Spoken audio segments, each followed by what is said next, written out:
আমার নবীজি ছোট্ট ছোট্ট বাচ্চাদেরকে মসজিদে নামাজের জন্য পারমিশন দিয়েছেন। নবীজি একদিন জুমার খুতবা দিচ্ছেন। হোসেন রাদিয়াল্লাহু তাআলা আনহু নবীর সামনে আসবেন। মানুষ হলো 4 ফিট, জুব্বা পড়ছে 5 ফিট। বাচ্চারা এগুলো করে না? করে না? ছোট ভাই বড় ভাইয়ের জুব্বা পড়ছে, তাহলে তো প্যাঁচ লাগবেই। এরকম করে বড় একটা জুব্বা পরে আসছে, জুব্বার কাপড়ের সঙ্গে প্যাঁচ লেগে হোসেন পড়ে যায়। আমার নবী যেটা লক্ষ্য করে জুমার খুতবা ছেড়ে দিয়া দূর থেকে হোসেনকে কোলের মধ্যে করে নিয়ে তিনি প্রথম কাতারে বসায়া দিলেন। প্রথম কাতারে বসায়া দিয়া নবীজি আবার খুতবা শুরু করে দিলেন। নবীজি সিজদার মধ্যে একদিন আছেন, হুসাইন রাদিয়াল্লাহু তাআলা আনহু লাফ মেরে গিয়ে নবীজির ঘাড়ে গিয়ে বসে আছেন। নবীজির সিজদার মধ্যে তিনি সিজদা দিয়ে তাসবিহ জপতেছেন। হুসাইন ঘাট থেকে ওঠে না, আমার নবীর সিজদা থেকে উঠতে পারেন না। স্বেচ্ছায় যখন হুসাইন উঠে গেল, আমার নবীজি উঠে বসলেন। তাশাহুদ পড়ে আস্তে করে সালাম ফিরলেন। সালাম ফেরার পরে বলছেন, হুসাইন আজকে তুমি আমার বড় উপকার করেছো, ঘাড়ে বসার কারণে আমার তাসবিহর পরিমাণটা বেড়ে গেছে। নবীজি বাচ্চাদেরকে খুব ভালোবাসতেন। আমার নবীজি শিশু প্রিয় নবী ছিলেন। আম্মা জান আয়েশা বলেন, আমি নবীর স্ত্রী ছিলাম, কিন্তু মাঝে মাঝে মনে হতো রাসূল হুসাইনকে এত পরিমাণ সময় দিতেন যে আমার কাছে মনে হতো আমার চাইতে রাসূল হুসাইনকে বেশি সময় দিতেন। আমার নবীজি একদিন মসজিদে নববীর মধ্যে বসা, হুসাইন কোলের মধ্যে আছি, নবীজি তার সঙ্গে গল্প করছেন, খাওয়া নিয়ে গল্প করছেন, কুশল বিনিময় করছেন। এমন সময় রাসূল দেখতে পেলেন বাবে জিবরিল দিয়ে জিবরাইল আলাইহিস সালাতু ওয়াস সালাম নবীর সামনে আস্তে করে এসে বসলেন। বসার সঙ্গে সঙ্গে আমার নবীজি মুস্কি হাসি মেরে সালাম বিনিময় করে নিয়া হুসাইনকে লক্ষ্য করে বলছেন, না না, এই লোকটা মাঝে মাঝে তোমার কাছে আসে, তুমি কি এই লোকটা মাঝে মাঝে তোমার কাছে আসে, আমার কাছে আসে, আমাদের সঙ্গে দেখা সাক্ষাৎ করে যায়, তুমি কি তাকে চেনো নাকি? হুসাইন মুস্কি মুস্কি হাসি দিয়ে বলছে, না না, এই লোকটা মাঝে মাঝে আপনার কাছে আসে, আমিও লক্ষ্য করি মাঝে মাঝে, কিন্তু লোকটাকে দেখে মনে হয় যেন খুব সুন্দর মানুষ, সুন্দর চেহারা, কিন্তু সব সাহাবীর আসার ধরনটা একরকম, এই সাহাবীর আসার ধরনটা ভিন্ন রকম। কেন, কি হয়েছে না না বলো? সব সাহাবী যখন আপনার সঙ্গে দেখা করতে আসে, কেউ খেজুর, কি আঙ্গুর, কেউ বেদেনা, উটের গোশতগুলো নিয়ে আসে। এই লোকটা মাঝে মাঝে আসে খালি হাতে আসে, আমার কাছে মনে হয় একটু কৃপণ সাইজের সাহাবী, কৃপণ মার্কা লোক। আমার নবীজি মুস্কি মুস্কি হাসি মেরে জিবরাইলকে মুখের ভাষায় চোখের ভাষায় বলছেন, জিবরাইল আমার নাতি যাকে ধরে তাকে ছাড়ে না। আল্লাহ রাব্বুল আলামিন বলেন, ইন তাজতানিবু কাবাইরা মা তুনহাউনা আনহু নুকাফির আনকুম সাইয়্যাতিকুম ওয়া নুদখিলকুম মুদখালান কারীমা। তুমি যদি বড় বড় গুনাহগুলোকে ছেড়ে দিতে পারো, তাহলে আমি আল্লাহ রাব্বুল আলামিন, আমি তো রহমান, তোমার ছোট ছোট গুনার দিকে আমি তাকাবই না। নুকাফির আনকুম সাইয়্যাতিকুম, এই সমস্ত ছোটখাটো গুনাহগুলোকে মাফ করে দিয়ে আমি তোমাকে সম্মানজনক জান্নাত দিয়ে দেব। কিন্তু আজকের সমাজে ছোটখাটো পাপ তো দূরেই থাক, পাপের সাগরে আছি আমরা। কিসের সাগরে আছি? পাপের সাগরে। আজকে আস্তে আস্তে আজকে কিছু কথা বলবো। আমি ইচ্ছা পোষণ করেছি আজকে আমি সেই সূরা থেকে কথা বলবো যে সূরাটির নাম হলো এই কিতাবের নামে সূরাতুল ফুরকান। সূরাতুল ফুরকান, এই কিতাবের নাম কি? না, আরেকটা নাম আছে, কি বলেন? ফুরকান। আল্লাহ তাআলা এই কিতাবের আরেকটা নাম দিয়েছেন ফুরকান। দেখেন, এই কিতাবের নাম যে ফুরকান, আল্লাহ তাআলা প্রথম আয়াত দিয়ে এই সূরার নামকরণটা করেছেন। আল্লাহ রাব্বুল আলামিন বলেন, তাবারাকাল্লাযী নাযালাল ফুরকানা আলা আবদিহি লিয়াকুনা লিল আলামিনা নাযীরা। অতীব বরকতময় সেই মহান প্রভু যিনি তার বান্দার উপরে এই ফুরকান নামক কিতাব, কি ফুরকান নামক কিতাব নাজিল করেছেন, তিনি যেন এই কিতাব দিয়ে গোটা বিশ্ববাসীকে যেন সতর্ক করতে পারেন।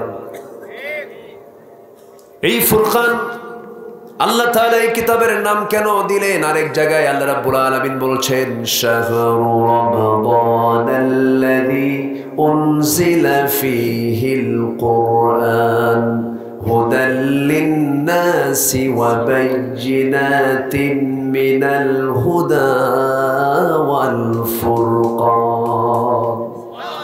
কোরআন নাযিল করেছি, 70টা জান্নাতের দল কোরআন দিয়ে চেনা যায়। বলবো কথা? শুনতে রাজি আছি তো? আমার আগে আমানুল্লাহ না আহসানুল্লাহ খুব সুন্দর কথা বলেছেন।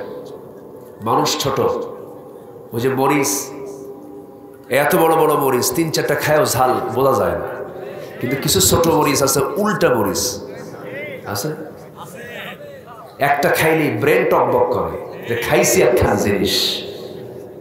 তাহসানুল্লাহ যদিও মানুষ ছোট, খুব সুন্দর কথা বলেছেন। হ্যাঁ, খুব সুন্দর। এলাকায় বাড়ি না? ওই তো আশেপাশেই তো। যে ভাষা এক, তো ভাষা এক না? জয়পুরহাট, ধামুরহাট, হাট মিল আছে তো। মানুষ নওগাঁ, কিন্তু বাজার করেন জয়পুরহাটে গিয়ে, তাই তো বোঝা যায়। এখন কেন যে জেলা নওগাঁ হলো আল্লাহ জানে, সমস্যা নেই। সম্মানিত ভাইয়েরা, আল্লাহ তুমি তার কথার মধ্যে আরো বরকত দিয়ে দাও, জোরে বলি আল্লাহুম্মা আমিন। সম্মানিত ভাইয়েরা, তাহলে কোরআনের আরেকটা নাম আমরা জানলাম, কি নাম বলুন তো? ফুরকান মানে কি? কোনটা সত্য কোনটা মিথ্যা যা দিয়ে জানা যায় তার নাম কি? কোনটা সত্য আর কোনটা মিথ্যা যা দিয়ে জানা যায় তার নাম কি? ফুরকান। কোনটা বৈধ দল আর কোনটা অবৈধ দল, কোনটা জান্নাতের কোনটা জাহান্নামের, সব ক্লিয়ার আছে কোন কিতাবে? আমরা এই কিতাবটা ফলো করব। ঠিক একটা মাস পরে আসতেছে কোন মাস? ইবাদতের মৌসুম। ইবাদতের কি মৌসুম? ফলের মৌসুম থাকে না? জামাইকে দাওয়াত দেন কোন মাসে? কথা বলে না, একটু জোরে কথা বলতে হবে। একেবারে দাওয়াত দেয় না জামাইদের নাকি? দাওয়াত দেন না? জ্যৈষ্ঠ মাসে। জ্যৈষ্ঠ মাস হলো ফলের মৌসুম। আম, জাম, কাঁঠাল, লিচু সব এক সময়ে পাওয়া যায়, এই জন্য জামাইদেরকে দাওয়াত দিয়ে জ্যৈষ্ঠ মাসে খাওয়া। ঠিক তেমনি ইবাদতের একটা মৌসুম আছে, সেই মৌসুমটা কোনটা বলুন তো? বলুন কোনটা? রমজান। মাত্র 1 মাস আছে। আচ্ছা, রমজান কি এত দামি হতো কোরআন ছাড়া? বলেন। আচ্ছা, এই মাহফিল কি এত দামি হতো কোরআন ছাড়া? এই মাহফিল কি হতো কোরআন ছাড়া? সব কিছুর মূল আয়োজন কি? এখন একটা প্রশ্ন করি, কোরআন পড়তে পারেন কয়জন ভালো করে? এই হাত তুলতে বলি না, আরে পারেন দেখে হাত তুলতেছে, থামেন না। কোরআন কি সবাই কি সহি করে পড়তে পারেন? আমি যদি বলি এই জায়গায় কতজন ভাই কোরআনটাকে সহি করে সুন্দর করে তেলাওয়াত করতে পারেন, হাত কি বেশি উঠবে না কম উঠবে? কম উঠবে না? উঠবে। কেন উঠবে? এটা কি ওঠার কথা ছিল? এটা কি ওঠার কথা ছিল? আচ্ছা, যদি বলি এখানে মুসলমান কতজন আছেন, হাত কি কম উঠবে না বেশি উঠবে? তাহলে মুসলমানের হাত বেশি উঠবে, আর কোরআন পড়তে পারে না কি, এটার হাত কম উঠবে। এটা কি ভালো লক্ষণ না খারাপ লক্ষণ? মানে কোরআন না জানা মুসলমান, কোরআন না জানা মুসলমান, এটা কি আল্লাহ তাআলা পছন্দ করবেন? আসতে বলে। আমি মনে হয় আপনাদেরকে কষ্ট দিচ্ছি, মনে হয় হুজুর এসে আপনাদের কি আমাদেরকে আসামি বানায় দিচ্ছেন ধীরে ধীরে, এটা কি ভাবতেছেন নাকি? না রে ভাই, আমি খুব দরদ রেখে কথা বলার চেষ্টা করছি, একটু কান লাগান। বহু সময় চলে গেছে আমাদের, বহু সময় নষ্ট করেছি। এক একটা ঘন্টার দাম কত? চার আড্ডায় চলে গেল, খেলার আড্ডায় চলে গেল, রাত 3টার দিকে উঠে ওযু কইরা 2 রাকাত নামাজ পড়ে বিশ্বকাপ খেলা দেখে। আমি নিজে সাক্ষী। আবার ফোন দিয়ে বলে, হুজুর একটু দোয়া করেন আমার দলটা যেন জিতে। হুজুর কান্দে। আচ্ছা, তাহলে এত মেহনত দুনিয়ার সময় কত ব্যয় করলাম। এই কিতাব এত শক্তিশালী, এই কিতাব আমার পক্ষে যাবে অথবা বিপক্ষে যাবে। রাসূল সুপারিশ করতে পারবেন না যদি কোরআন আমার বিরুদ্ধে রায় দেয়। রাসূল সুপারিশ করতে পারবেন না, তাহলে কোরআনটাকে আমার অনুকূলে নেওয়ার দরকার আছে না নাই? আছে। কোরআনের মাহফিল আসছেন তো এই জন্য কথাগুলো বলছি। কিন্তু চাচার বয়স 60 বছর। যখন বলি চাচা কোরআনটা পড়েন, তখন চাচা বলে বাবা মুখে আসে না, পড়তে পারি না, বয়স হয়ে গেছে, মাথায় ঢোকে না। কিন্তু চাচাকে যখন বলি চাচা ধামুরহাট পৌরসভার সামনে যে 4 শতক একটা জায়গা, সুন্দর স্কয়ার দেখে একটা জায়গা আছে, সেখানে একটা বিল্ডিংও আছে, চাচা সেই জায়গার দাগ নাম্বারটা কত? 83। বলে দিছে, কিন্তু বলছে না, ওটা মনে আছে। যখন বলা হলো চাচা, মাঝে মাঝে দেখি নওগাঁ জজকোর্টের বারান্দায় সকাল বিকাল ফাইলে খুব দৌড়াদৌড়ি করেন, এর কারণটা কি? সেই সময় চাচা বলে, শোনো বাবা, 20 বিঘে জমি আমার আছে, মামলা চলছে, এই মামলার রায়টা কয়েকদিনের মধ্যে পেয়ে যাব, আমার পক্ষে আসবে। কিন্তু মাঝে মাঝে উকিল ভুল করে, সে আর্টিকেলগুলো ভুলে যায়, মাঝে মাঝে উকিলকে আমি বুদ্ধি দিয়ে যাই। উকিলকেও বুদ্ধি দিতে পারেন। দাগ নাম্বারও তার মুখস্থ আছে, RS নাম্বার CS নাম্বারটাও মুখস্থ আছে। দুনিয়ার জিন্দেগি 60-70 বছরের জন্য যদি দাগ নাম্বার, RS নাম্বার, খতিয়ান নাম্বার সব যদি জানা থাকে, আল্লাহ তাআলা যে বান্দাকে সর্বনিম্ন জান্নাত দিবেন, সেই জান্নাতের এরিয়াটা হবে হলো 10টা পৃথিবীর মতো একটা জান্নাত। মনে হয় সেই জান্নাতের দাগ নাম্বার নাই? আসতে বলে, দাগ নাম্বার আছে না নাই? কোথায় খুঁজতে হবে? কোথায় খুঁজতে হবে? কোরআনে খুঁজে বের করতে হবে, তাছাড়া দাগ নাম্বার ভুল হয়ে যাবে। আর দাগ নাম্বার ভুল মানে জান্নাত না পেলে কোথায়? জাহান্নাম। আমার বাবাজি মুরব্বীরা যারা আছেন তাদেরকেও বলবো, যুবক যারা আছো তাদেরকেও বলবো, আজ থেকে ঠিক 30তম রমজান পর্যন্ত সোজা 2টা মাস সময় আছে, 60 দিন পরে আছে। রাসূল যখন রজব মাস পেতেন, আল্লাহুম্মা বারিক লানা ফি রজব ওয়া শাবান ওয়া বাল্লিগনা রমাদান। যদিও হাদিসটার রাবি যায়িফ, কিন্তু হাদিস তো যায়িফ নয়, হাদিস তো হাদিস। আমার নবীজি বলেছেন, মাঝে মাঝে তিনি দোয়া করতেন, আল্লাহ রজব শাবানের বরকত দাও, রমজান পর্যন্ত হায়াতটা আমার পৌঁছিয়ে দাও, রমজান পর্যন্ত তুমি আমার হায়াতটা বাড়িয়ে দাও, রমজান পর্যন্ত আমাকে বাল্লিগনা পৌঁছিয়ে দাও। জোরে বলি সুবহানাল্লাহ। কি সুন্দর করে রাসূল দোয়াটা শিখিয়ে দিয়েছেন। সেই শাবান মাস আমরা পেয়েছি। আমার নবীজি রমজান বাদে বাকি 11টি মাসের মধ্যে সবচেয়ে বেশি রোজা যে রেখেছেন যে মাসে, সেই মাসের নাম হলো শাবান। কেন রেখেছেন জানো? রমজান মাসে রোজা রাখতেনি যেন কোনো কষ্ট না হয়, তার জন্য প্র্যাকটিস স্বরূপ শাবান মাস থেকে তিনি শুরু করেছেন, প্রস্তুতি নিয়েছেন শাবান মাস থেকেই। এবার আমরা এখানে বসে আছি যারা, আমি সবাইকে উদাত্ত আহ্বান জানাবো, এবার রমজানের প্রিপারেশন হবে 2 মাসে। যেমন করি হোক কোরআনটাকে সহি করে পড়া শিখবো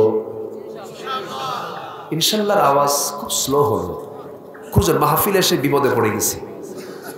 কি শিখবেন না?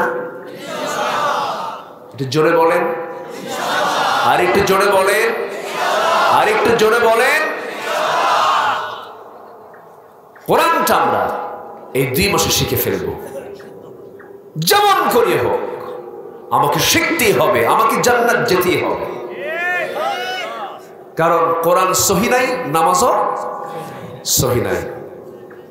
আজকে সমাজের কি দশা!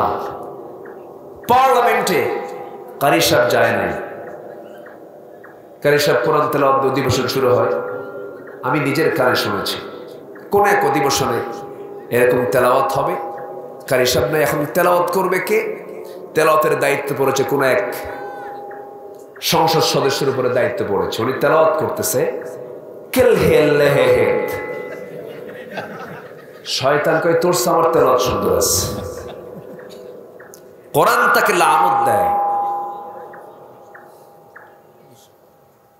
কোরআন তাকে লানত দেয়।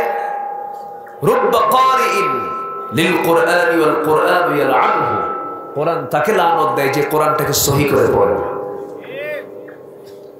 তাহলে সবার আগে আমরা কোরআনটাকে সহি করে পড়বো। জোরে বলি ইনশাআল্লাহ। মাইকোলা আপনি বোঝেন না সাউন্ডগুলো কেমন হচ্ছে? আমি বুঝতেছি না, মাইকের অবস্থা খুব খারাপ, সো সো করে একটা আওয়াজ ব্যাড হয়, এটাও বোঝেন না।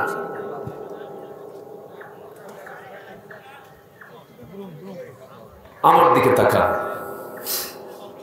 সম্মানিত ভাইয়েরা। তাহলে না কি সমস্যা কি?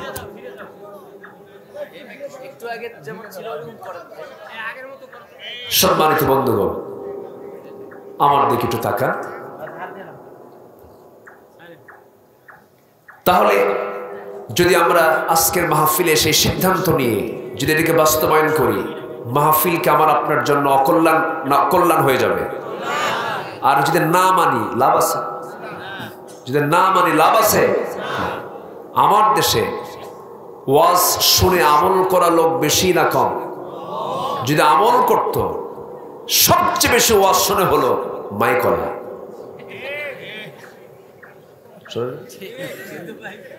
মাইকলার চাইতে ওয়াজ কি বেশি শোনে? মুখে দাঁড়িয়ে নাই, রাগ করতেছেন নাকি? রাগ করে নেই, ওয়াজ কম শোনে না। আমার বন্ধুগণ আমরা আমল করব, আজকে যে কথাগুলো শুনবো আমরা আমল করব। জোরে বলি ইনশাআল্লাহ। একটা কাজ কিন্তু দিয়ে দিয়েছে অলরেডি, বলেন কি? এখান থেকে বের হয়ে ভুলে যাবো আমরা নাকি? মনে থাকবে তো সবার? মাথায় সেটআপ দিয়ে নেন, কোন শিক্ষক আমি নির্বাচন করব, কাকে দিয়ে আমি শিখবো কোরআন। পেরেশান হতে হবে, পেরেশান হতে হবে। জান্নাত এত সস্তা নয়, এত সস্তা জান্নাত নয়।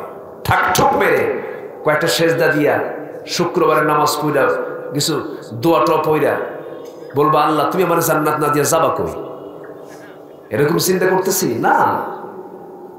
আল্লাহ তাআলা যে জান্নাতটা দিবেন সেই জান্নাত পেতে হলে পরীক্ষা দিয়ে যাচাই বাছাই করে ভাইবা বোর্ডে উত্তীর্ণ হয়ে এরপরে জান্নাত দিতে হবে। ভাইবা আছে না নাই? ভাইবা আছে, ভাইবা আছে। কিন্তু আজকে কোরআন পড়তে পারে সহি করে হাত বেশি উঠতেছে না। এটার জন্য শুধু ব্যক্তিগত জীবন, শুধু ব্যক্তি দায়ী নয়, এটার জন্য পরিবারও দায়ী, সমাজ দায়ী, শিক্ষা ব্যবস্থারও দায়বদ্ধতা আছে। আসতে বলবেন না? আছে না নাই? আছে। এই দেশে যত পরীক্ষা হয় সকল পরীক্ষার ভাইভা আছে না নাই? আছে। যত চাকরির জন্য পরীক্ষা হয় সকল চাকরির, আপনি এত ঘুদাঘুদি করতেছেন কেন? একভাবে রেখে দেন। যত চাকরি হয় প্রত্যেকটা চাকরিরও ভাইভা আছে না নাই? আছে, ভাইভা আছে। যদি এরকম কন্ডিশন হতো যার নামের আগে মোহাম্মদ লাগানো আছে, যে মুসলিম পরিবারের সন্তান, সকল ভাইভা বোর্ডে শিক্ষার্থীকে, প্রার্থীকে অবশ্যই কোরআনের যে কোনো একটা পৃষ্ঠা থেকে তাকে তেলাওয়াত ধরা হবে, তাকে এক পৃষ্ঠা কোরআন তেলাওয়াত শোনাতে হবে। এই জাতীয় যদি কোনো কন্ডিশন রাখা হতো তাহলে কি আমার দেশে অশুদ্ধ তেলাওয়াতকারী কোনো লোক থাকতো? আসতে বলবেন না, থাকতো। তা না করে কি করছে জানেন? বানর ঢুকাইছে। বানর কি ঢুকাইছে? বানর। মানুষটাকে একটা বানর ছিল। আমরা বলে দেখেন আমাদের দাম কি আর নিয়ে আসছে কোথায়? আমরা কি বানর ছিলাম? আসতে বলবেন না, আমরা কি বানর ছিলাম? আমরা কি ছিলাম? মানুষ, এখনো মানুষ। আমরা কার সন্তান? বলেন কার সন্তান? অতএব বানরের বংশধরদের কাছ থেকে আদম সন্তানদের শিক্ষা নেবার কিছু নাই, ঠিক কিনা? আমরা হলাম আদম সন্তান। আল্লাহ তাআলা ওয়ালাকাদ কাররামনা বানি আদম, আমি আদম সন্তানকে সম্মান দিয়েছি। কার কথা? আল্লাহর কথা। তাহলে একটা চ্যালেঞ্জ আমরা নেব, আগামী 2 মাসে আমরা কোরআন শিখে ফেলবো। জোরে বলি ইনশাআল্লাহ। কোন সূরা থেকে কথা? বলেন কোন সূরা থেকে কথা? আমার আলোচনার ধরনটা একটু ভিন্ন, কিন্তু আমি একটা মানুষকে কোরআন শিখাতে গেলে, আলোচনা করতে গেলে একটু মুখস্থ করায় নেই। এটা আমার নেচার। আমরা মুখস্থ করে যাব কিছু কথা আজকে। জোরে বলি ইনশাআল্লাহ। আমার ভাইয়েরা, আমার বন্ধুগণ, আল্লাহ রাব্বুল আলামিন আমাকে আপনাকে এই দুনিয়াতে পাঠিয়ে দিয়েছেন। এই দুনিয়া থেকে একদিন বিদায় নিয়ে নেব। আমিও যাব, আপনিও যাবেন। কিন্তু আমলনামাগুলো যে কোনো একটা হাতে আল্লাহ তাআলা ধরায়া দিবেন। বাম হাতে যদি চলে যায় এটা হলো খারাপ আমল, ডান হাতে যদি চলে যায় এটা ভালো আমল। আমরা আমলটা নেব বাম হাতে না ডান হাতে? বাম হাতে না ডান হাতে? ডান হাতে যদি আমলনামাগুলো নিতে চাই, সকল কাজগুলো করতে হবে হালাল না হারাম? হালাল না হারাম? সে হারামগুলোকে বর্জন করে হালালগুলোকে ধরবো আমরা। আল্লাহ রাব্বুল আলামিন বান্দাকে সুন্দর করে বলছেন, বান্দা শোনো, তোমার জন্য জান্নাত তো ক্লিয়ার হয়ে যাবে, শুধু হারামকে বর্জন করে হালাল জীবন গ্রহণ করে নাও। আমার ফরজ হুকুমগুলোকে মেনে নাও, ফরজ বিধানগুলোকে মেনে নাও। জান্নাত তো আমি তোমাকে দেবার জন্য প্রস্তুত আছি। শর্ত হলো ইয়া আইয়াতুহান নাফসুল মুতমাইন্নাতু রজিই ইলা রাব্বিকি রাদিয়াতাম মারদিয়াহ ফাদখুলি ফি ইবাদি ওয়াদখুলি জান্নাতি। জোরে বলুন আল্লাহু আকবার। ও প্রশান্ত আত্মা, তুমি আমার বান্দা হয়ে যাও, আমার জান্নাতে প্রবেশ করো। কেউ তোমাকে বাধা দেবে না। শর্ত হলো বান্দা হয়ে যেতে হবে কার? বান্দা কাকে বলে? আজান শুনলে পরে মনে হয় নামাজ না পড়লেও হয়। বান্দা কি তাকে বলে? আজান শোনার সঙ্গে সঙ্গে সে বান্দার দায়িত্ব হবে নামাজে চলে যাওয়া। কিন্তু একটা যদি প্রশ্ন করি আমি, বলুন তো আমার দেশে আজান শুনলে মসজিদে বেশি না বাজারে বেশি মানুষ?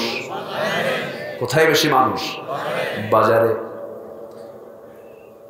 আজান হচ্ছে মসজিদের মাইকে মাইকে, আজান শুনতেছি, কানে আওয়াজ আসতেছে, কিন্তু নামাজের কোনো খবর নাই। আল্লাহ রাব্বুল আলামিন বলছেন, বান্দারে জাহান্নামে যাওয়ার যতগুলো কারণ আছে, এর মধ্যে 1 নাম্বার কারণ হলো মা সালাকাকুম ফি সাকার ক্বালু লাম নাকু মিনাল মুসাল্লিন ওয়া লাম নাকু নুতঈমুল মিসকিন ওয়া কুন্না নাখুযু মা'আল খাইদিন ওয়া কুন্না নুকাযযিবু বিয়াউমিদ্দিন হাত্তা আতানাল ইয়াকিন। জোরে বলুন আল্লাহু আকবার। জাহান্নামীদেরকে বলা হবে, জাহান্নামীরা আজকে তোমরা জাহান্নামে কেন? সেদিন তারা বলবে আমরা 4টা কাজ দুনিয়াতে করে আসি নাই। নাম্বার 1 হলো আজান শুনেছি কিন্তু নামাজে যাই নাই।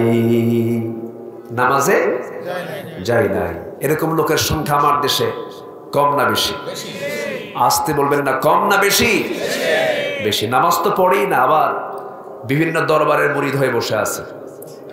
এলাকায় আছে কিনা জানি না, আছে নাকি? জিকির করি লা ইলাহা, আরো জোরে লা ইলাহা,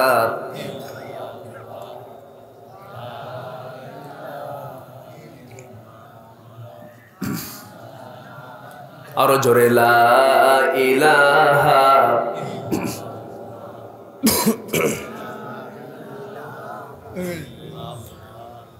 লা ইলাহা ইল্লাল্লাহু মুহাম্মাদুর রাসূলুল্লাহ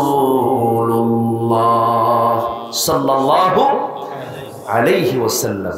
গতকাল আমার মাহফিল ছিল গাজীপুরে, তো সেখানে আমাকে বলা হলো, হুজুর আমাদের এলাকায় কিছু মাজার আছে, সেখানে গিয়ে সবাই সেজদা দেয়।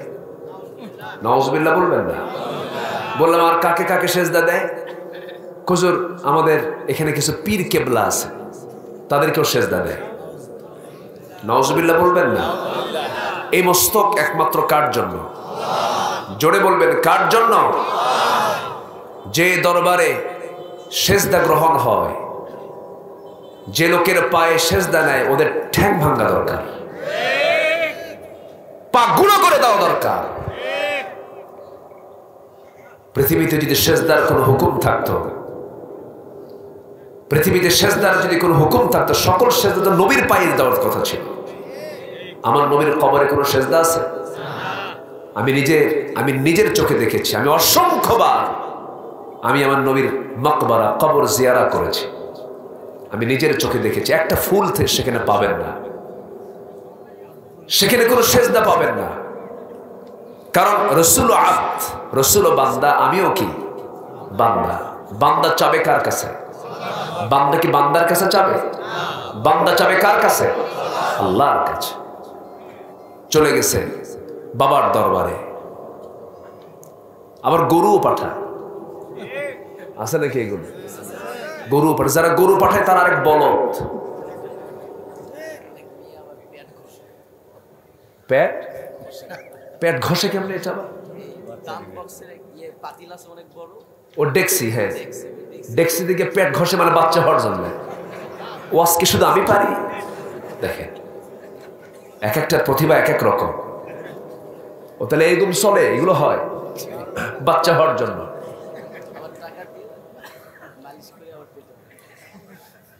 চিন্তা করা যায় কি নোংরামি। আমি নিজের চোখে একদিন দেখছি, অনেক আগের কথা, প্রায় এক যুগ হবে, গাব তুলে দিয়ে আসতেছি, সালার চটপড়া, একই রকম ভণ্ড, মোষও বড়, দাড়িও বড়, বগলের চুল বড়, নিচের দিকে আর গেলাম না, মাথার চুলে জট পাকতে পাকতে মহাজট, উকুন থাকতে থাকতে উকুন পর্যন্ত বিরক্ত। এই পাগল হাঁটতেছে, পিছনে কিছু পাগল বলতেছে, বাবা একটা বাচ্চা দিবা। ও কি বাচ্চা দেওয়ার মহাজন? হ্যাঁ, বাচ্চা কে দিবেন? আস্তে বাচ্চা কে দিবেন? ছেলে দেন কে? মেয়ে দেন কে? দেন না কে? দোষ কার?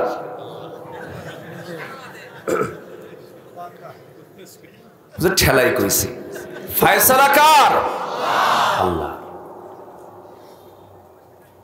সন্তান দেওয়া না দেওয়া, ইয়াহাবু লিমান ইয়াশাউ ইনাসা ওয়া ইয়াহাবু লিমান ইয়াশাউ যুকুর। আল্লাহ যাকে চান তাকে ছেলে দেন, যাকে চান তাকে মেয়ে দেন, যাকে চান তাকে কিচ্ছুই দেন না, আকিমা করে রাখেন, বন্ধা করে রাখেন। এই ক্ষমতা কার? আল্লাহ। তো পিছন থেকে বারবার চাচ্ছে, বাবা বাচ্চা দিবা। বাবা কিছু কথা কয় না, বাবা সালাড চট পড়ে আছে, হাসেও না কান্দেও না, বোঝা যায় না। হ্যাঁ, সামনে হাঁটতেছে, আবার হাঁটতে হাঁটতে পেশাবও করতেছে। পিছন থেকে এই পাগলগুলো বলে, এই তো বাবার রহমতের পানি ঝরা শুরু হয়েছে।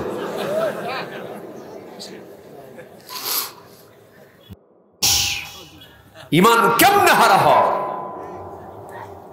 শোনেন, পীর যদি তার মুরিদকে সবকিছু দিতে পারত, মুরিদের যদি ইমান না থাকে, কোন পীর কিছু করতে পারবে? আসতে বলে পারবে? নবী তো নবীর ছেলের জন্য কিছু করতে পারেন না। বংশ দিয়ে কি করবেন আপনি? আমার 6-7 মাস আগে চিটাগাং মাহফিল, আমি এয়ারপোর্টে ঢুকতেছি, ডোমেস্টিকে ঢুকতেছি, বোর্ডিং পাস নিয়ে সামনে ঢুকবো, বসবো, বসার জায়গা পাচ্ছি না। বিমানে উঠবো, 1 ঘন্টা সময় লাগবে। বসি কোথায়? কোনো সিট মানে ফাঁকা আছে, কিন্তু বসার মতো জায়গা নেই। যেখানেই যাবেন এখন, পুরুষের আনাগোনা বেশি না মহিলার আনাগোনা বেশি? মহিলা। তা কি গায়ে কাপড় চোপড় আছে? এখন নাকি আধুনিকতা হলো কাপড় চোপড় যত খোলা যায় তত নাকি আধুনিক হওয়া যায়। আচ্ছা, বনের পশুর কি কোনো কাপড় চোপড় আছে? তাহলে যদি কাপড় ছাড়া যদি আধুনিক হওয়া যায়, পৃথিবীর সবচাইতে আধুনিক হলো বনের পশু। আসতে কর কেন? তাই তো হওয়ার কথা। কাপড় চোপড় খুলে যদি আধুনিক হওয়া যায়, সবচেয়ে আধুনিক কে হওয়ার কথা? পশু। ওদের তো গায়ে কোনো কাপড় চোপড় নেই। সাহসী অভিনেত্রী বলে কাকে জানেন? যে যত কাপড় খুলতে পারে তাকে সাহসী অভিনেত্রী বলে। হেরি বিশাল সাহস, কাপড় চোপড় খুলে ফেলে দেয়। যেরকম নাউজুবিল্লাহ। এই হচ্ছে অবস্থা। আমি ভিতরে ঢুকে জায়গা পাচ্ছি না, বসবো কোথায়? আমি ভাবতেছি আমার মতো টুপিওয়ালা কেউ 2-1টা নাই। খুঁজতেছে, খুঁজতে খুঁজতে দেখি যে এক জায়গায় টুপিওয়ালা একজন বসে আছে। বললাম আমিও টুপিওয়ালা, যাই। তো বসার সঙ্গে আমি সালাম দিলাম, আসসালামু আলাইকুম, সালাম দিলাম। উনি উত্তরটা নিল কি নিল না বুঝলাম না। আমি বারবার আমার টুপির দিকে চাই আছে, মানে ওনার টুপির সাথে আমার টুপি মিলে নাই। কি কথা কি বোঝা যায় ভাই আমার? তো আমি আবার তাকে বললাম, মুরব্বী আমি তো আপনাকে সালাম দিয়েছি, তো মুরব্বী আপনার নামটা কি? চটপাটি আলাদা, মানে উনি কথা বলতেই চাচ্ছেন না, বলে ফেলেন আমি অমক পীরজাদা। যখন কইছে পীরজাদা, আমি পীরকে ভালোবাসি। যদি হক্কানে পীর হয় আমি কেন গালিগালাজ দেব? পীরদের অবদান আছে না নাই? আসতে বলে আছে না নাই? আমি পীরকে ভালোবাসি, কিন্তু খাজার নাম করে গাঁজা খাবা, এটা খাজা মঈনুদ্দিন চিশতি এটা শিখিয়ে যান নাই। মঈনুদ্দিন চিশতি শিখিয়েছেন রাজা পৃথ্বীরাজকে কেমনে পরাজিত করে আল্লাহর জমিন আল্লাহর দ্বীন কায়েম করতে হয়। খাজার নামে গাঁজা তুলবা, গাঁজা খাওয়া এটা হবে না। কি জিকির করে, খাজা দিল কর তাজা, ইসমে জালাল, গাজার কলকি খাওয়া হালাল। আছে না? তো আমি এই পীর সাহেবের পরিচয় যখন পেলাম, আমি চুপ করে বসে আছি। আমাকে বললো, হুজুর, আমাকে বলতেছে আপনি কে?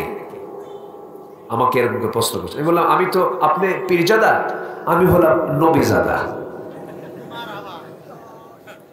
কি কথা কি বুঝতেছেন? তাহলে আমি ডিগ্রি আমার কমলো না বাড়লো? উনি পীরের ছেলে, আমি কিসের ছেলে? আপনি কিসের? বললাম আমরা সবাই কিসের ছেলে? আমার বাপকে আদম কি ছিলেন? আমরা তার কি সন্তান? তাহলে আমাদের দাম কি কম? তা আমার দিকে চেয়ে আছে এরকম করে। কি বললেন? হ্যাঁ, আপনি যদি পীরের ছেলে হয়ে যদি পীরজাদা পরিচয় দিতে পারেন, আমি নবীজাদা, লাভ কি? কোনো লাভ নেই। কুরাইশ বংশে জন্মগ্রহণ করেছেন মুহাম্মদ সাল্লাল্লাহু। আবু লাহাব কোন বংশের? লাভ কি? লাভ আছে? চৌধুরী, মির্জা, মোগল, পাঠান, সৈয়দ, সর্দার, শেখ আছে না ভাই? লাভ আছে? কোনো লাভ নাই। কিসের মির্জা, কিসের সৈয়দ, কিসের মোগল, কিসের পাঠান, এগুলো আল্লাহর সামনে যাবে না। বংশ দিয়ে যদি হতো আবু লাহাব জান্নাতে চলে যেত, বংশ দিয়ে যদি হতো আবু তালেব জান্নাত পেয়ে যেত, বংশ দিয়ে যদি হতো এরকম করে বহু মানুষ জান্নাত পেয়ে যেত।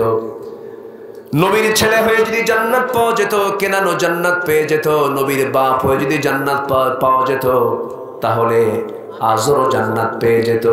কিন্তু জান্নাত পাবে না, কারণ তার মধ্যে কি নাই? আসতে বলবেন না, কি নাই? কোনো মাজারে গিয়ে কোনো কারো কাছে গিয়ে সেজদা দেওয়া মানে কি? হেরে যাওয়া। কি হেরে যাওয়া? ইমান হেরে যাওয়া। এগুলো কথাগুলো বলা দরকার। অনেকে ভুল করে ফেলেন। মা বোন যারা মাহফিল আসছেন, পৃথিবীর কোনো ব্যক্তি আপনার উপকার করতে পারবে না। আপনারা যদি আল্লাহ ক্ষতি করতে চান, সকল ক্ষতি সকল কল্যাণ একমাত্র কার দরবার থেকে আসে? আসতে বলবেন না, কার দরবার থেকে আসে? আল্লাহর দরবার থেকে আসে। এই সমস্ত অপরাধগুলো করা যাবে না। যখন আমার কোনো কিছু চাইতে হবে, আমি নামাজে দাঁড়ায়া যাব, সেজদার মধ্যে চাবো, যা চাবো আল্লাহ সঙ্গে সঙ্গে তা দিয়ে দিবে। আজান শুনলে কোথায় যাব? আসতে বলবেন না, কোথায় যাব? সেজদা দেব কাকে? কাকে? ইয়া আইয়ুহাল্লাযীনা আমানু রুকউ ওয়াসজুদু ওয়া'বুদু রাব্বাকুম ওয়াফআলুল খায়র। এক ওয়াক্ত নামাজের দাম যে কত! সারা জীবন নফল নামাজ পড়ে এক ওয়াক্ত ফরজ নামাজের সমান মর্যাদা পাওয়া যাবে না। ফজরের 2 রাকাত যে সুন্নাত ফরজের আগে পড়া হয়, রাসূল বলেছেন রাকাতাই সালাতুল ফজর খায়রুম মিনাদ দুনিয়া ওয়া মা ফিহা। ফজরের 2 রাকাত সুন্নাত হলো এই দুনিয়া এবং দুনিয়ার মাঝে যা কিছু আছে তার চাইতে দামি। কি নামাজ? বলেন কি নামাজ? ফরজ তো বাদই থাকলো, ফরজের দাম তো আরো কম নাকি? আরো বেশি। এই চান্সগুলো আমরা ছেড়ে দিচ্ছি, এই সুযোগগুলো আমরা আমাদের জীবন থেকে মাইনাস করে ফেলতেছি। বাচ্চাদের হাতে মোবাইল দিয়ে রেখেছে, বাচ্চাদেরকে মসজিদে যেতে দেই না। মাদেরও দোষ আছে, মারা ভিডিও গেমস গুলো চালু করে বাচ্চাদেরকে ভাত খাওয়ায়। আমি কি এগুলো অবাস্তব বলছি? আমি কি অবাস্তব কিছু বলছি নাকি?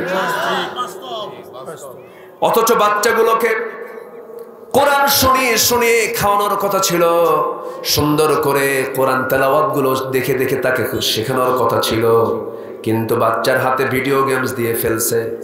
বাচ্চা এত আসক্তি হয়ে গেছে, বাচ্চা মোবাইল ছাড়া কিছুই বোঝে না। কিন্তু সেই বাচ্চাকে ওই জায়গায় না রেখে যদি ছোট শিশুটা মেয়ে হোক ছেলে হোক, নাবালেগ যদি হয়ে থাকে, নাবালেগা যদি হয়ে থাকে, প্রত্যেকটা শিশু তার নামাজ শিখবে বাড়িতে না মসজিদে? হ্যাঁ, বাড়িতে কেন? শিশুরা নামাজ শিখবে কোথায়? আরো জোরে বলেন, আরো জোরে বলেন। মসজিদে। মসজিদে শিখবে, মেয়ে হোক ছেলে হোক, বয়স হয় নাই, নাবালেগা, আপনি বাবা, আপনার দায়িত্ব হলো তাকে সাথে করে নিয়ে যাওয়া। সে নামাজের শৃঙ্খলা দেখবে, নিয়ম দেখবে, টাইম শিখবে, আনুগত্য শিখবে, শ্রদ্ধা শিখবে, ভদ্রতা শিখবে। সব শিক্ষা নামাজের মধ্যে আছে না নাই? আচ্ছা, ইমামের সঙ্গে কেমনে কথা বলতে হয় শিখবে। কিন্তু আজকে আমার দেশে আমি মদিনার মসজিদে দেখেছি ছোট ছোট বাচ্চারা দৌড়াদৌড়ি করে। সব বাচ্চার বাপ মা সব করে কি জানেন? মদিনায় এসে সব বাচ্চাকে দেয় ছেড়ে, ঘর তোরা খেলাধুলা কর। বাচ্চাদের সবচেয়ে প্রিয় জায়গা হওয়ার কথা হলো মসজিদ। কিন্তু আমার দেশে কিছু বুড়া চাচা আছে, এই বুড়া চাচা গুলো বাচ্চাদেরকে দেখলে চোখ এইরকম বড় বানায়। আমি কি ভুল বলছি? হ্যাঁ,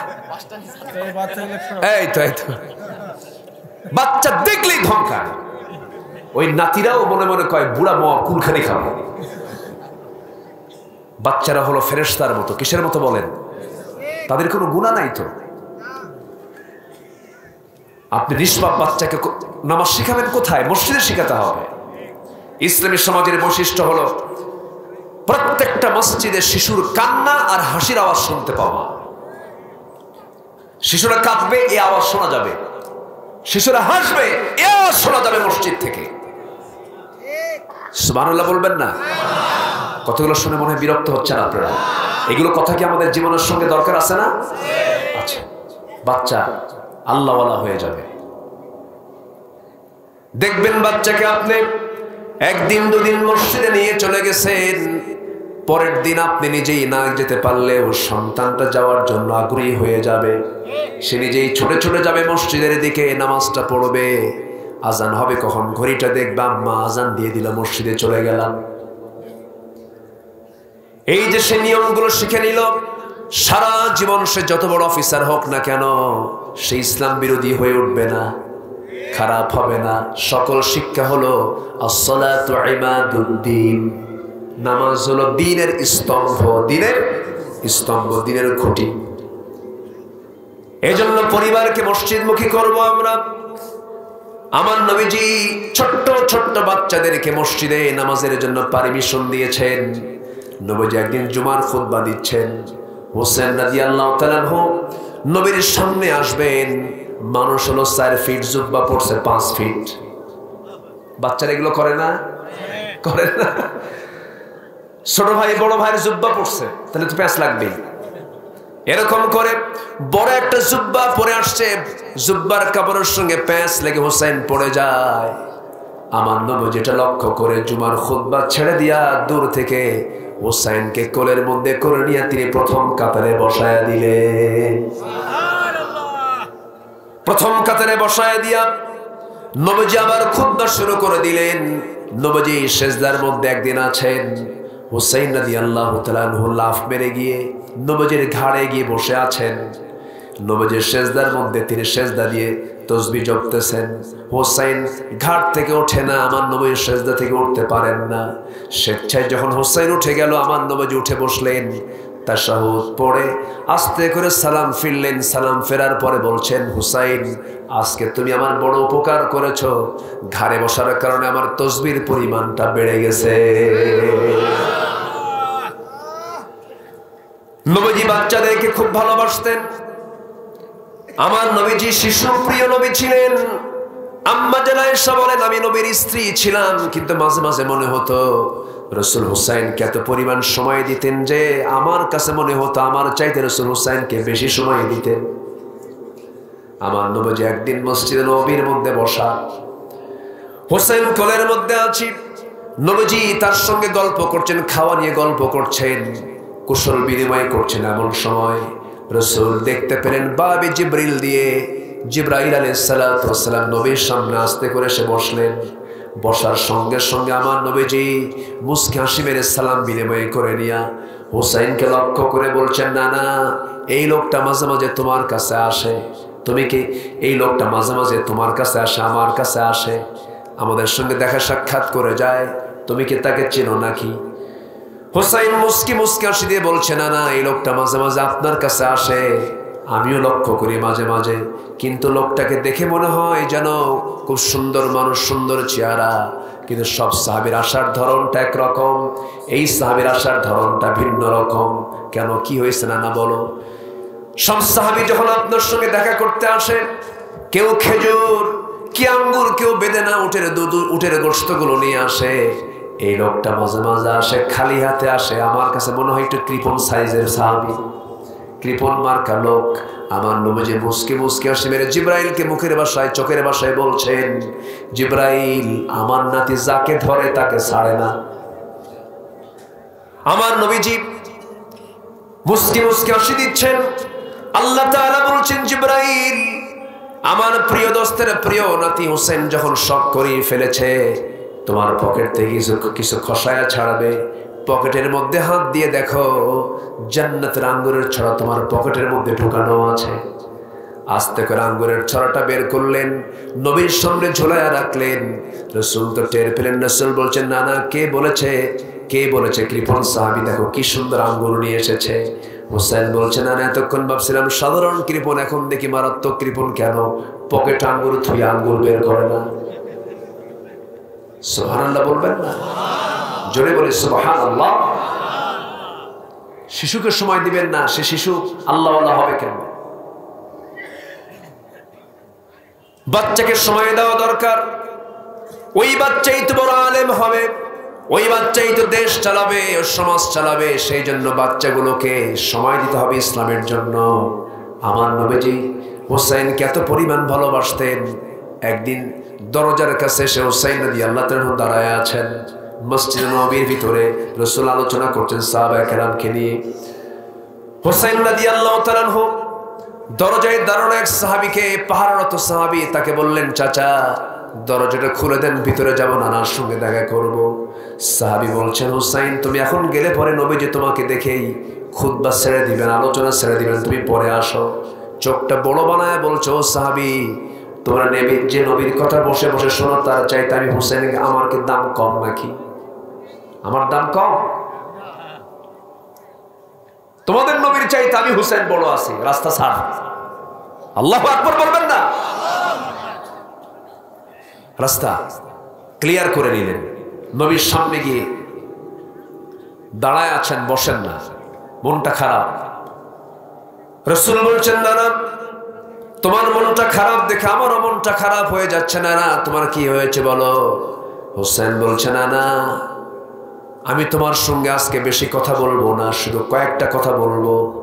আমার মনটা আজকে ভালো নাই, আমার কি সম্মান কিছু নাই নাকি? রাসূল বলছে, কি হয়েছে তোমার, কে কি করেছে বলো। না না না না শোনো একটা কথা বলি, কি তুমি বড় না আমি বড়? রাসূল বলছেন, তুমি আমার চেয়ে কেমনে বড় হও? আমি তোমার নানা, তুমি তো আমার নাতি, তুমি আমার বয়সও ছোট, তুমি আমার নাতি হও, তুমি তো আমার ছোটই হওয়ার কথা। হুসাইন বলছে, না না আজকে আমি বুঝাই দেব আমি তোমার চাইতে বড়। রাসূল মুস্কি হাসি মেরে বলছে, আমার নাতি মনে হয় খেপে গেছে, দেখি কি বলে। এবার বলছে, না না তুমি আমাকে বুঝাই দাও তো, তুমি কেমন আমার চাইতে বড়। রাসূল কিন্তু খেপলেন না। রাসূল আস্তে করে বলছে, না না কি বলতে চাও বলো। এবার হুসাইন বলছে, না না তোমাকে তিনটা প্রশ্ন করব, করো তিনটা প্রশ্ন। কি? শর্ত আছে দুইটা। এক নাম্বার শর্ত হলো, যত সাহাবী তোমার আছে সব সাহাবীকে তোমার সামনে ডেকে আনো। ডেকে আনা হলো। এবার হুসাইন বলছে, না না আমি যখন তোমার সঙ্গে খেলাধুলা করি আমার সবচাইতে প্রিয় জায়গা কি? রাসূল বলছে, আমার সবচাইতে প্রিয় জায়গা তোমার জন্য আমার বুকটা তোমার সবচেয়ে প্রিয় জায়গা। সঙ্গে সঙ্গে রাসূলকে বলছেন, না না তুমি শুয়ে পড়ো। লাফ মেরে গিয়ে নবীর বুকের উপরে গিয়ে বসলেন। বসে বলছেন, না না তিনটা প্রশ্ন শুধু করব, উত্তর শুধু দিবা, বেশি কথা বলা যাবে না। নাম্বার 1 প্রশ্ন, না না তুমি বলো তো তোমার বাবার নামটা কি? আমার নবীজি মুস্কি মুস্কি হাসি মেরে বলছেন, আমার বাবার নাম আব্দুল্লাহ। বাড়ি তার কোথায়? মক্কায়। কোন বংশ? কুরাইশ বংশ। ঠিক আছে।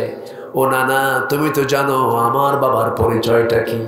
মক্কার মানুষ, কুরাইশ বংশের মানুষ, তাও ঠিক আছে, কিন্তু একটা যোগ হলো, সেটা হলো দুনিয়ার সমস্ত কাফের বেঈমানদের জন্য যাকে সিংহ করে পাঠানো হয়েছে, আসাদুল্লাহিল গালিব। আমার গর্বিত পিতা আলী এক পাল্লায় দাও, তোমার পিতা আব্দুল্লাহকে এক পাল্লায় দাও, আল্লাহর কসম আমার বাবার ওজনটাই ভারী হয়ে যাবে। বলো না না কে বড়? আমার নবীজি মুস্কি মুস্কি হাসি মারছেন, কোনো কথা বলছেন না। এবার বলছেন, না না আর কি প্রশ্ন করবে বলো না না। এবার বলছে, না না বলো তো তোমার মার নামটা কি? আমেনা। তোমার মার নাম আমেনা। বাড়ি তার কোথায়? মদিনায়। এতটুকুই তার পরিচয় শেষ। কিন্তু না না তুমি তো নিশ্চয়ই জানো আমার মার পরিচয়টা কি? আমার মা হলেন জান্নাতের সমস্ত নেক আবেদা সালেহা সবচেয়ে মুমিনা নারীদের সর্দারিনী খাতুনে জান্নাত মা ফাতিমা। আমার মা ফাতিমাকে এক পাল্লায় দাও, তোমার মা আমিনাকে এক পাল্লায় দিয়ে দাও। আল্লাহর কসম আমার মা ফাতিমার ওজনটাই বেশি ভারী হয়ে যাবে। আমার নবীজি চোখের পানি ফেলে ফেলে কাঁদতেছেন, আবার হাসতেছেন। আহারে কি বিজ্ঞচিত কথা আমার কলিজার টুকরা নাতির। এবার বলছে, নানা তুমি বলো তো নানা তোমার নানার নামটা কি? তোমার নানাকে বলো। সঙ্গী সঙ্গী রাসূল বলছেন, আমার নানার নাম হলো ওহাব জোহরি। বাড়ি তার কোথায়? বাড়ি তার হলো মদিনায়। কি করতেন? ব্যবসা করতেন। এতটুকুই তার পরিচয় শেষ। কিন্তু নানা তুমি কি জানো আমার নানার পরিচয়টা কি? আমার নানা হলেন সর্বকালের সর্বযুগের সর্বশ্রেষ্ঠ মহামানব রাসূল আকরাম নবী মুকাররম জনাবে মুহাম্মদুর রাসূলুল্লাহ সাল্লাল্লাহু আলাইহি সাল্লাম। আমার নানাকে এক পাল্লায় দাও, তোমার নানা ওহাব জোহরিকে এক পাল্লায় দাও। আল্লাহর কসম আমার নানার ওজনটাই বেশি ভারী হয়ে যাবে। জোরে বলি সুবহানাল্লাহ। আমার নবীজি হোসেনকে কোলের মধ্যে নিলেন, চুম্বন করলেন, কপালে গণ্ডদেশে সব জায়গায় চুমোতে চুমোতে ভরে দিয়ে বলছেন, না না, আজকে আমি রাসূল হওয়ার পরও, নবী হওয়ার পরও যুক্তির দিক থেকে আমি তোর কাছে হেরে গেলাম। আমার ভাইরা, এই কথাগুলো আমি এখানে উপস্থাপন করার যে মূল লক্ষ্যটা ছিল, প্রত্যেক শিশুর পেছনে আমাদের মেহনত করার দরকার আছে না নাই? আসতে বলবেন না, আছে না নাই? আজকে সমাজ ধ্বংসের মূল কারণ হলো পরিবারকে সময় না দেওয়া।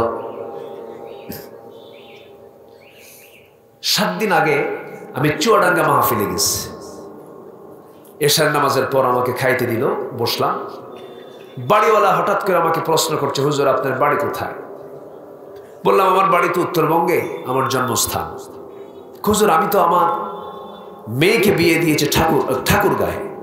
তো বললাম ঠাকুরগাঁ তো বহুদূর, দেশের শেষ মাথা, তো চুয়াডাঙ্গা থেকে আপনার মেয়েকে বিয়ে দিলেন ঠাকুরগাঁ, এত দূরে বিয়ে দিলেন মেয়েকে, এটার ঘটক কে? বলছে হুজুর মোবাইল। ঘটক কি? হ্যাঁ, তাহলে মোবাইলের আরেকটা নাম কি হলো? জনের মোবাইল আরেকটা নাম কি? ঘটক। যদি কোনো পিতা তার মেয়ের হাতে মোবাইল তুলে দেন, ভাবতে হবে কি তুলে দিলেন? ঘটক তুলে দিলেন। আমি এর চাইতে আর কিছু বোঝাতে পারবো না। আমি কি শেষ করে দেবো নাকি? আসেন না সবাই? জোরে বলি ইনশাআল্লাহ। আমি আজকে মনে হয় আমি আমার মতো করে কিছু কথা বলতে পারছি। গতকালকে আমার কণ্ঠের পরিস্থিতি এটা ছিল না, আমি টান দিতেই পারিনি। আজকে কিছু কথা, আপনাদের একটু দোয়া আছে মনে হয়, দোয়া করছেন তো আমার জন্য? আমার দোয়া কিন্তু অব্যাহত আছে। আল্লাহ তুমি আমাদের এই সম্পর্ক আরশের ছায়া পর্যন্ত গড়িয়ে দাও। আরশের ছায়া লাগবে না? আজ থেকে লাগবে কি লাগবে না? দায়িত্ব কিন্তু দিলাম 2টা। এই আলোচনার মধ্যে কিন্তু 2টা দায়িত্ব দিয়ে দিয়েছি। নাম্বার 1, সামনে কয়দিন আছে? বলেন কয়দিন? 60 দিন, 2 মাস। কি শিখবো? নাম্বার 2, কোরআন দিয়ে কি পড়বো? বলেন বলেন বলেন। নামাজ কি কারো বাদ যাবে? নিজের সন্তানকে সব নিয়ে চলে যাব কোথায়? মসজিদে। সমাজ চালাতে নিয়ে যে নেতাগুলো নামাজ পড়বে না, সেই নেতাদের নেতৃত্ব আমরা মানব না। মনে থাকবে সবার, যে নেতার নামাজ নাই, সেই নেতার মুখে আমরা জুতা মারি। যারা আল্লাহর হক নষ্ট করতে পারে, তারাই জনগণের হক নষ্ট করতে পারে। দেশের স্বাধীনতার বয়স আজকে 52 বছর। 52 বছরে চলে গেল, আমরা মানুষ হতে পারলাম না। জাতির শ্রেষ্ঠ সন্তান হলো মুক্তিযোদ্ধা। 2000 মুক্তিযোদ্ধা, জাতীয় পত্রিকার একটা জরিপে দেখলাম 2000 মুক্তিযোদ্ধা তারা মুক্তিযোদ্ধার ভাতা গ্রহণ করেছে, যাদের বয়স হলো 52 বছর, যুদ্ধের বয়স 52 বছর, সমান সমান। যুদ্ধ করলো কোন দিন? এই লোকগুলো ওঠে কেন? এই যে রাগ করলে তো বসেন না, কত সময় কত দিকে চলে যায়। আমি খুবই খুশি যে একটা লোক নড়াচড়া করেন নাই, বলি আলহামদুলিল্লাহ। তাহলে যুদ্ধ হলো 52 বছর, বয়স কত? যুদ্ধ হলো কোন দিন? রুহের জগৎ থেকে। এই হলো অবস্থা। আমার দেশে কোনো কিছুর সংকট ছিল না। বিগত কয়েক বছরে জাতীয় পত্রিকার জরিপ এসেছে, 14 থেকে 16 লক্ষ কোটি টাকা দেশ থেকে পাচার করলো কারা? পিসাবরা, হ্যাঁ, ফেরেশতারা। উচিত কথায় বন্ধ বেজার, গরম ভাতে আছে। কথা এলাকায় আছে, কথা বলতে গেলেই তো দোষ হয়ে যায়। এদেশের ক্ষমতার মসনদে কোনদিন আলেমরা ক্ষমতায় আসে নাই। এদেশের লুটপাট, এদেশের দুর্নীতি, এদেশের কায়েমের সাথে আলেমদের দূরতম কোনো সম্পর্ক নাই। কিন্তু এখন সমস্ত আসামি কারা? দুঃখ রাখি কোথায়? নষ্টা ভ্রষ্টা মহিলা, যার আগে পেটে বাচ্চা আসে, এরপরে গায়ে হলুদ দেয়, এরপরে বিয়ে হয়, হাত রাঙ্গানো মেহেদি নিয়ে কোর্টে হাজিরা দিতে যায়, কোনো হাত করা লাগে না। আর শাইখুল হাদিস, হাজার হাজার হাদিসের হাফেজ, বড় বড় আলেম ওলামা, তাদের হাতে হাত করা লাগানো হয়। বড় দুঃখের বিষয়, বড় দুঃখের বিষয়। আলেমদের পক্ষে কথা বলার দরকার আছে না নাই? রাজি আছেন কারা কারা? হাত উঁচু করে দেখেন মুসলমান।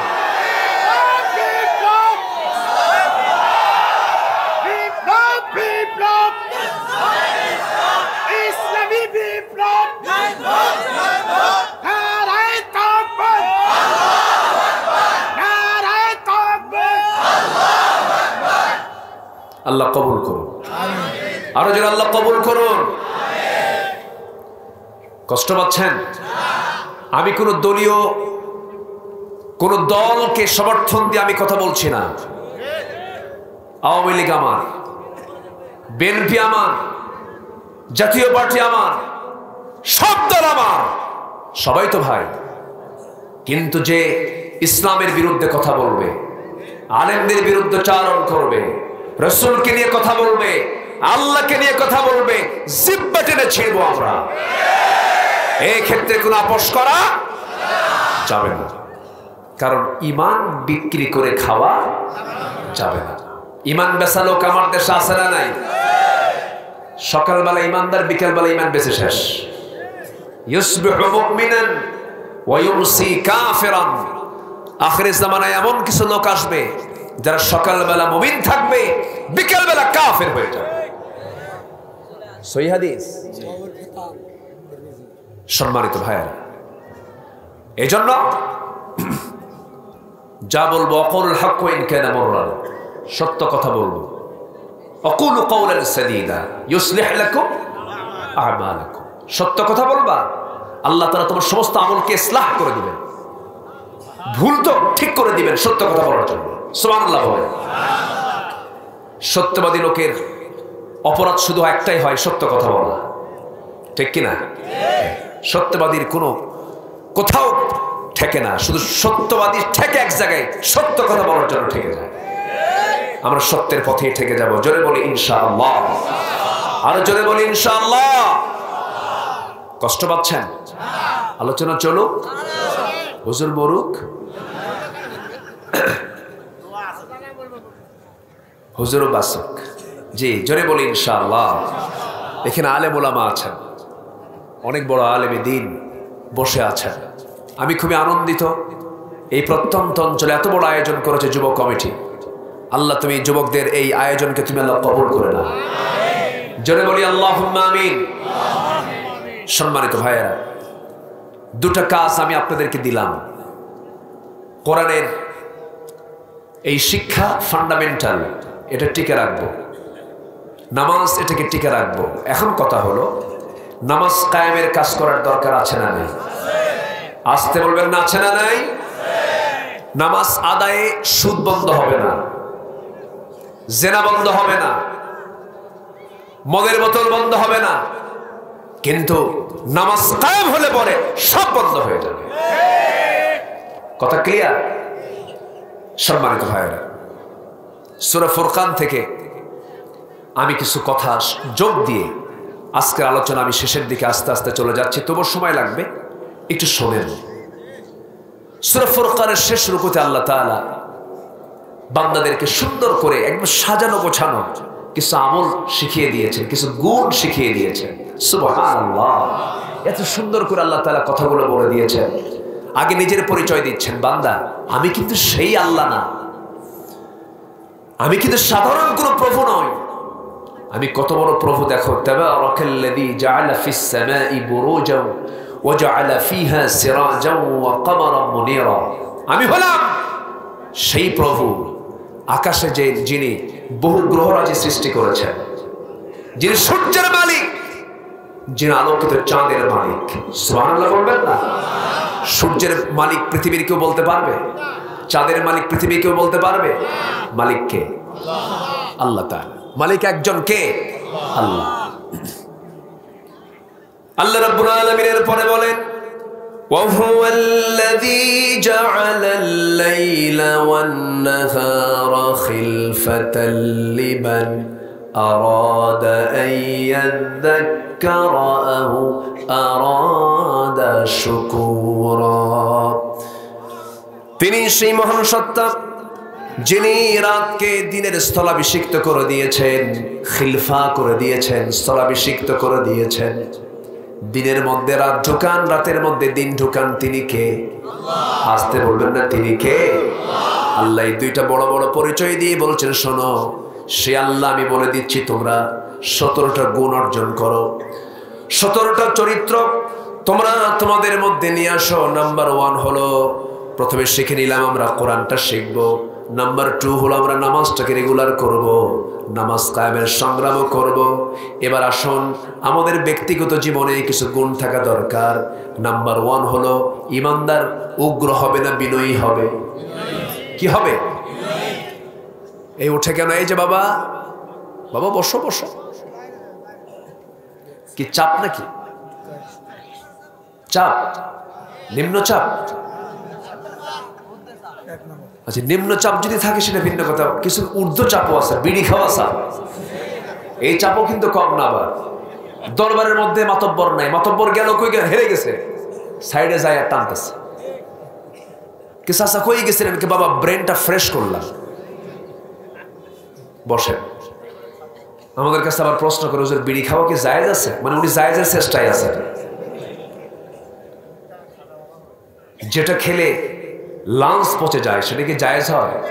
সকল নেশা হারাম, এটা মাথায় রাখবেন। সকল নেশা কি হারাম, এটা মাথায় রেখে আমরা আমাদের প্র্যাকটিসটা করব। আল্লাহ কবুল করব। রমজান মাসে সারাদিন রোজা রাখে, ইফতার আসলেই দোকানদারের সামনে যায়, মাথা ঘোরে, দাও তো বিড়িটা দাও তো, সারাদিন রোজা ছিলাম। বাহ, আছে না নাই? কি লাভ? বিনয়ী হব আমরা, 1। নাম্বার 2, যারা মূর্খ অজ্ঞ এদের সঙ্গে তর্ক করব না, সালাম দেব, সালাম দিয়ে বিদায়। ইমানদারের মুখ হবে হচ্ছে আমানত। এক একটা কথা বের হবে মুক্তার দানার মতো, বেহুদা কোনো কথা ইমানদারের মুখ থেকে বের হবে না। কিন্তু আজকে আমার দেশের চৌরাস্তার মোড়ে চায়ের দোকান কম না বেশি? ওই দিকে শুধু চা খায় না, আরো কিছু করে। কি জিব্বার গুনাহ হয়? হয়ে যায়, এগুলো করা যাবে না। নাম্বার 3, রাত জেগে জেগে সেজদা দেওয়া। নাম্বার 4, জাহান্নাম থেকে বাঁচার আকুতি, তাই না? জাহান্নাম থেকে বাঁচার, ইন্নাহা সাআত মুস্তাকাররা ওয়া মুকামা। সম্মানিত ভাইয়ারা, একটু রাত বেশি হয়ে গেছে, 12টা বাজে। চোখে সবার ক্লান্তির একটা ছাপ দেখছি। আমি খুব বেশি লম্বার দিকে যাচ্ছি না। নাম্বার 5 হলো অপচয় না করা। অপচয় করবে শয়তান। অপচয় করবে কে? শয়তান। অপচয় ইমানদার করতে পারে না। নাম্বার 6 হলো মিতব্যয়ী হওয়া। নাম্বার 7 হলো আল্লাহ ব্যতীত আর কাউকে না ডাকা। নাম্বার 8 হলো হত্যা না করা। নাম্বার 9 হলো জেনার কাছে না যাওয়া, জেনা না করা। এখানে ওয়ালা ইয়াজনুন শব্দ এসেছে, আরেক জায়গায় আসছে ওয়ালা তাকরাবুজ জিনা, জিনার নিকটে যেও না। নাম্বার 10 হলো তওবা করা। নাম্বার 11 হলো ঈমান আনা। আল্লাহ তাআলা মাঝখানে ঈমানের কথা বলেছেন। এরকম করে আরো কিছু আয়াত আছে, আল্লাহ তাআলা ঈমানের কথা পরে বলেছেন, আগে জরুরি কিছু কথা বলে নিয়েছেন। এরপরে নাম্বার 12 হলো নেক আমল করা। নাম্বার 13 হলো মিথ্যা সাক্ষী না দেওয়া। এই বিগত যে সময়গুলো গেছে অধিকাংশ মামলার সাক্ষীগুলো সত্যবাদী না মিথ্যুক? কি আছে না নাই? মিথ্যা সাক্ষী দিবা। তোমার মিথ্যা সাক্ষীর কারণে যদি কোনো রায় উল্টা পাল্টা হয়, কিয়ামতের দিন আল্লাহ তাআলা তোমাকে উপর করে জাহান্নামে নিয়ে যাবে। অনর্থক কথা কর্ম থেকে নিজেকে গুটিয়ে রাখা। নাম্বার 15 হলো আল্লাহর স্মরণ। আল্লাহর স্মরণে অন্ধ বধির মতো না হওয়া, আল্লাহর স্মরণে সজাগ থাকা। নাম্বার 16 হলো পরিবারের জন্য শুধু বিল্ড আপের চিন্তা না করে তাদের জন্য দোয়া করা, হাবলানা মিন আজওয়াজিনা ওয়া যুররিয়াতিনা কুররাতা আয়ুন ওয়াজআলনা লিল মুত্তাকিনা ইমামা। নাম্বার 17 হলো সবর ধরা, ধৈর্য ধরা। আল্লাহ তাআলা এখানে বিনয় দিয়ে ধরেছেন, বিনয় দিয়ে শুরু করেছেন, সবর দিয়ে ধৈর্য দিয়ে শেষ করেছেন। এই 17টি গুণ আমরা সূরা ফুরকানের আলোকে আমরা নিজের জীবনে বাস্তবায়ন করব। জয় বলি ইনশাআল্লাহ। একটু বসেন।